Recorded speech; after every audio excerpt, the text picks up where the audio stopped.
YouTube, Anthony here, Bibles and Barbells.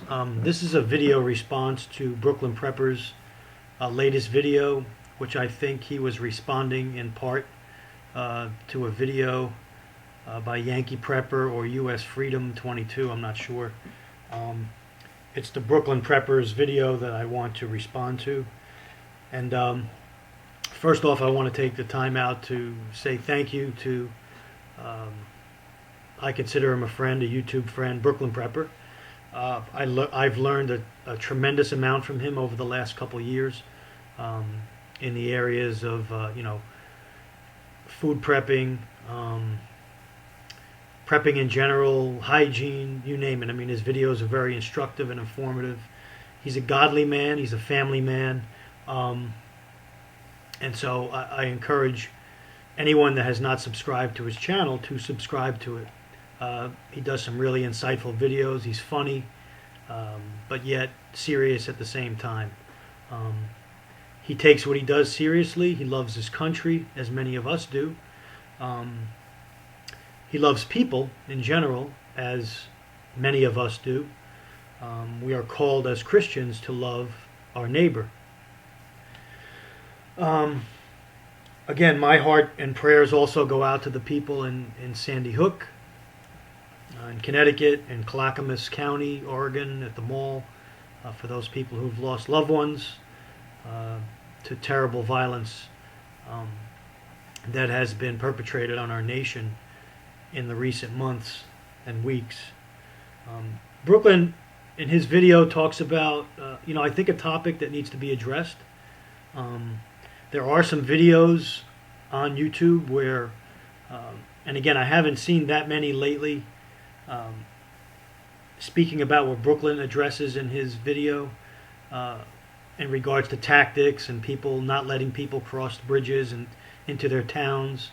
I haven't seen too many of those yet, so I'm not going to really comment on those. I'm sure those are out there.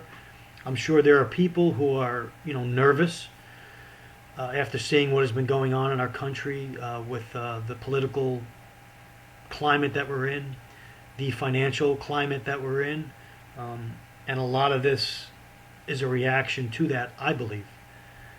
Doomsday Preppers, although there were some good things that came out of the show, I think in general the show gave preppers a bad name. It made everybody think that we're all looking at doomsday, like the world's going to end. And here it is, Friday the 21st, and we're all still here, my friends. The world isn't going anywhere. You're going somewhere. You're going to die off, and the world's still going to be here. So you need to think about that today. Doomsday Preppers did contact me at least 3 times to talk about possibly being on the show. I was not interested. I don't consider myself in the same category as many of those people who were portrayed in that show. I'm just consider myself a regular guy, a family man that's concerned about his country and his family. He's devoted to God and wishes to live in peace with everyone, but it's also a realist and realizes that not everybody is good in this world, and not everybody has my best interests and the country's best interests in mind. Getting back to the roadblocks and ambushes, again, I haven't seen that. I think I might have seen 1 or 2 videos talking about tactics in an SHTF or WROL situation. Nothing that really struck me as crazy. After 9/11, Brooklyn talks about, Americans coming together, and that is true. Americans did come together briefly as one. I am from New York as well. My family resides in New York. I was born in the Bronx. I grew up in New York. I'm very familiar with New Yorkers. I am a New Yorker at heart, even though I live in South Florida. I think people forgot about 9/11 already. Many of the people that were holding hands and singing with candles and helping one another have forgotten about 9/11 and what happened to our country. And we're ripe for another attack as I speak. I don't assume everyone is good, although I like to think that. Um, you know, as a Christian and as a minister part time, I've done a lot of work in jails in and around the Broward County, Florida area, and I do minister to those in need. I do reach out a helping and loving hand whenever I get the opportunity. And the jail ministry that I was involved in was not an easy ministry. It was a very difficult ministry, both emotionally for me, physically for me, and draining. However, I'm going to do a whole series of videos on that. It's a whole separate video, but I don't assume everyone is good, although I think everybody can become good in the eyes of the Lord Jesus Christ if they give their hearts and lives to Him. Brooklyn is correct. Many people are on psychotic drugs as an everyday fix. I think most of the people on those drugs are in politics right now. And so they are the ones that are going off the deep end, and they need to cut out their drugs and just get back down and ground themselves into what America is and was founded upon. A couple comments I want to make. You know, as a prepper, or as an everyday guy that I consider myself, that's concerned about his country and those around him, I still have to be a realist and look back at history. And so I'm going to just go over a couple things that happened in the past and some in the near past. One of the ones I remember vividly is I was a freshman in high school in 1977, living in New York. My grandfather was a shoe repairman, had a shop on the Grand Concourse in the Bronx. My father was a Italian bread route delivery person for a large bakery in the Bronx, and he worked very early hours in the morning, 7 days a week. And I often went to work with him, and knew his route in the Bronx very well. In 1977, there was a blackout in New York City. I think it lasted about 3 days. It actually it affected the suburbs as well, where we lived also. I remember going to work with my father and going down to check my grandfather's store because he was still in business at the time. And I remember my eyes taking in what I saw and my jaw dropping at what people can do in the short amount of time that the power was out. Stores were literally gutted.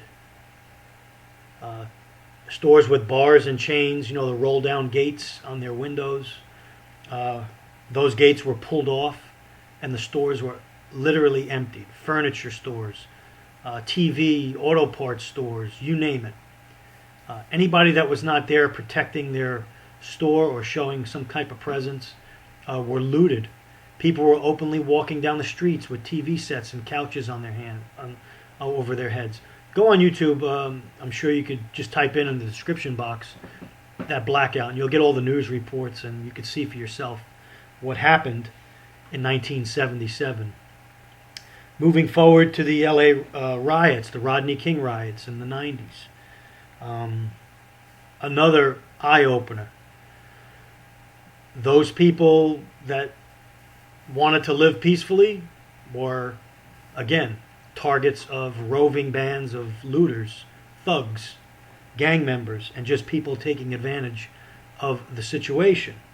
Those that made it through that were able to protect themselves with a firearm were the Korean grocers come to mind.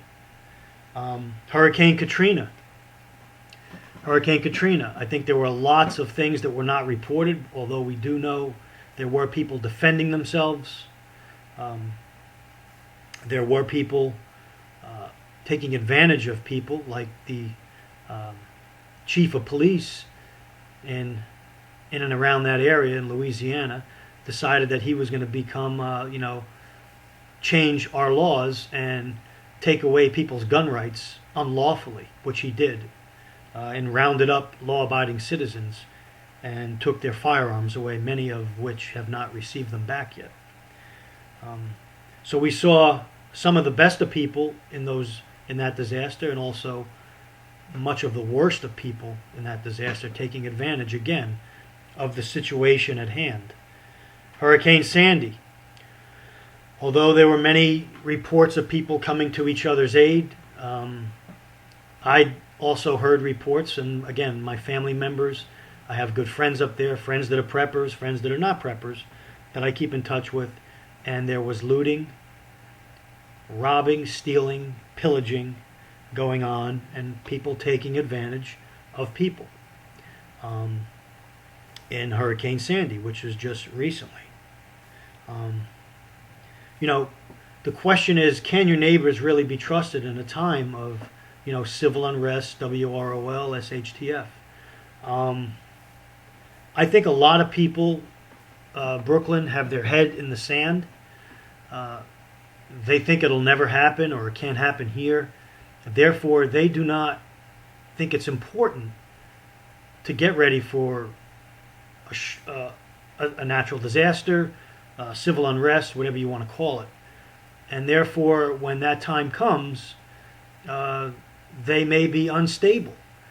And therefore, me, as a person that wants to protect his family and his property, you know, might not, you know, want to reach out to those people in fear that there may be a backlash to me and my family, and I have to look out for myself and my family as number one. Although my heart tells me I should help them, I have to really think critically with my head and look back in history and see what has been done. Would I help people? Probably. That were in need. The good in me would probably help them. But I would also be very cautious and careful on what and who I helped. There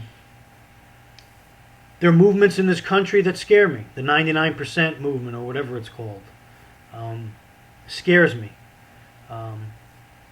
I see that movement turning into something bad in the future. It does not represent my beliefs and thoughts.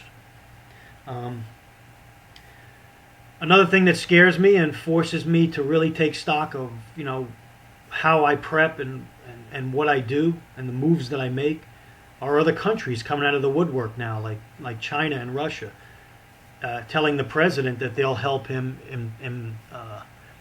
enforce a gun ban. That scares me. That scares me. UN Agenda 21 in a couple months is going to be voted on again. You know, will our government turn over our rights as our constitutional rights? Will they erase them and turn over to the UN and give them sweeping powers to enforce in this country like they do, or like they try to do around the rest of the world? So Brooklyn, getting back to your video, very insightful. I agree with much of it on the surface, but I think there's an undercurrent in the country right now that is really causing people to be upset, scared, frightened. Another thing I think, and I'll post the video in the link below, I did a few weeks ago, and I cited an article by a writer from the New American Magazine. His name is Selwyn Duke. I'll put the link in the description box in this video if you care to read it. And he talks about the demographics in our country. You know, Brooklyn, the demographics in the United States have changed over the last 20, 25 years. Many of the immigrants coming here in that time period don't necessarily embrace American values, morals, customs, and they don't assimilate into being a full-fledged, what we would call a full-fledged American, you know, patriotic American, you know, Constitution, God, the Republic. And therefore, many of those people come with an ideology foreign to you and I. And because of that, I think it weakens us as a people, and therefore causes us maybe not to trust our neighbor as much as we would have, you know, maybe 20, 25 years ago. So there's always that in the back of our heads is that how much has our country been diluted by socialists and by those that don't adhere to we're all Americans and we all need to work together. I think we need to really address that as a people and as a nation moving forward, because I think it is the beginning of the end of what we know, or what we knew as America. So that's all I'm going to talk about today. Brooklyn, thank you for this video. I think U.S. Freedom mentioned it also in his video, and that's one of the reasons why I was able to watch it. Thank you for all you do. I pray that you keep doing videos and you keep reaching out to people and teaching them. Like you say in your video, I agree. We should be teaching people and sounding the alarm. And if people don't get it, then they don't get it. We can't say they can't say they weren't told, or they weren't instructed. So thank you. God bless you and your family. Have a Merry Christmas, Happy Holidays, and a bright New Year. God bless. Take care.